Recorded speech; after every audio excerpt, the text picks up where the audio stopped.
Mengukir nyawa di setiap notasi dan irama adalah proses penting terlahirnya karya ini.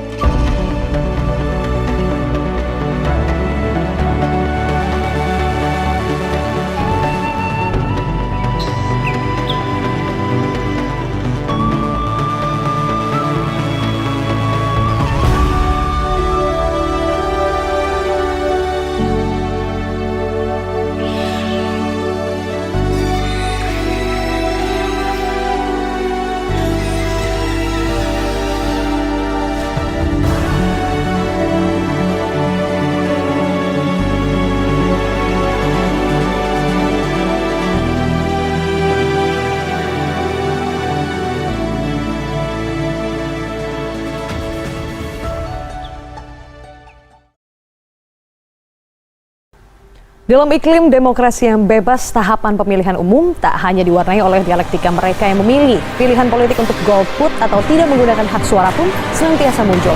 Setidaknya dalam 1 dekade terakhir, tren golput dalam pemilu di tanah air justru meningkat signifikan.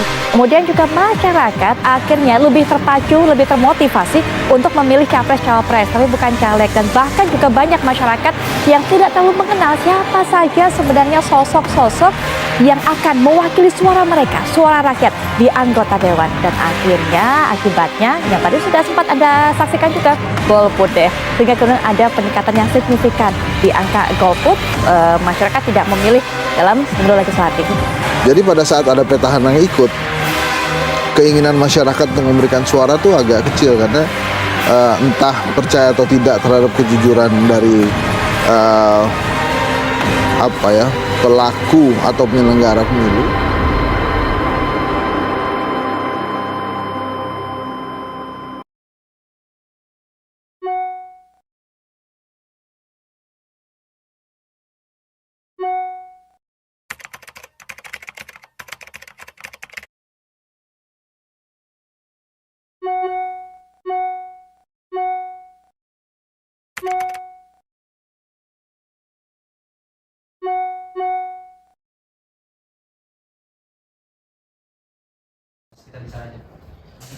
Negeri ini tuh negeri anak muda, jadi tantangan yang dihadapi harus berani disuarakan oleh anak muda. Apakah kegelisahan yang kalian rasakan dalam menghadapi pemilu 2024? Indonesia yang kita cintai ini memiliki segudang problematika dalam dunia politik, khususnya di bawah pemerintahan Presiden Jokowi. Pengesahan RUU Omnibus Law pada tahun 2020 merupakan salah satu peristiwa yang signifikan dalam ranah politik di Indonesia. Dari pengesahan RUU tersebut, menurunkan afiliasi dan kredibilitas masyarakat terhadap pemerintah. Dari kasus tersebut pula, dinamika yang terjadi di masyarakat merambat hingga dunia digital dan sosial media. Ujaran kebencian terhadap pemerintah dan lembaga legislatif di Indonesia adalah sebagai bentuk manifestasi dari ketidakpuasan dan ketidaksetujuan sebagai anggota masyarakat terhadap keputusan dan tindakan pemerintah serta DPR RI terkait pengesahan RUU Omnibus Law.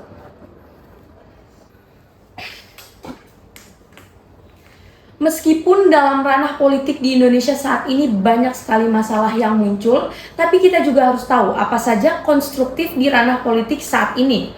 Pertumbuhan ekonomi yang terus meningkat, GDP kita mencapai lebih dari 1 triliun USD di tahun 2022, peringkat ke-17 di atas Arab Saudi, Belanda, dan Turki.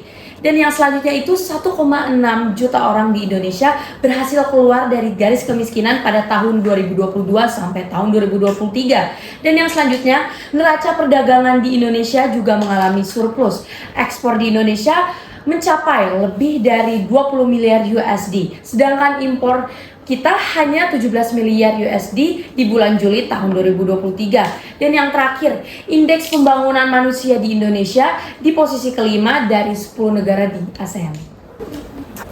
Tapi yang harus kita perhatikan juga, bukan cuma bagaimana suara kita dapat berpengaruh pada ranah politik saja, tapi juga bagaimana suara kita dapat berpengaruh pada lingkungan kita di masa depan. Dunia di tahun 2050 tidak lagi berpihak pada kita. Bayangkan saja, suhu memanas. Hanya waktu sebulan, waktu yang sejuk untuk kita dapat istirahat.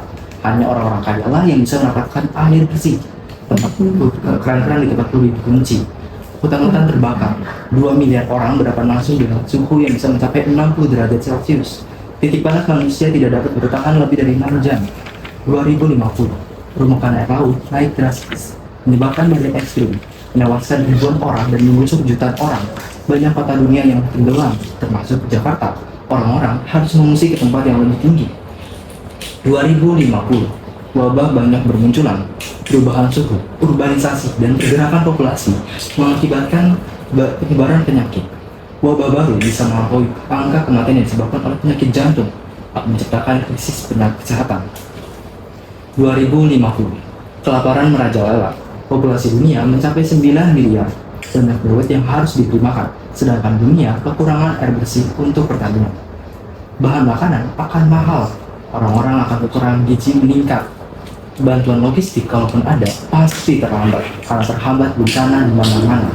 2050, hubungan antar negara akan renggang, perdagangan global akan macet karena banyak negara yang bertahan dalam sumber daya alamnya untuk negaranya masing-masing. Baik, apa yang tadi telah kalian sampaikan memang sudah berdasarkan data yang ada. Namun, kita harus tetap pelajari isu ini termasuk mengawal kebijakan dan langkah-langkah pemerintah. Sorotan terhadap COP26 menegaskan bahwa Indonesia selama tinggal di planet yang sama tidak terbebas dari risiko maupun tanggung jawab. Ada yang bisa kita lakukan dan tentu saja itu perlu sebagai individu.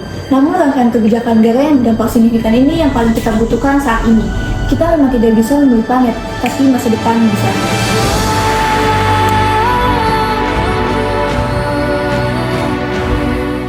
Marilah kita menjadi pemuda-pemudi Indonesia yang cerdas dan mulia. Gunakanlah hak suara kita untuk masa depan Indonesia yang lebih unggul. Pemilu bukan untuk memilih yang terbaik, tapi mencegah yang terburuk berkuasa.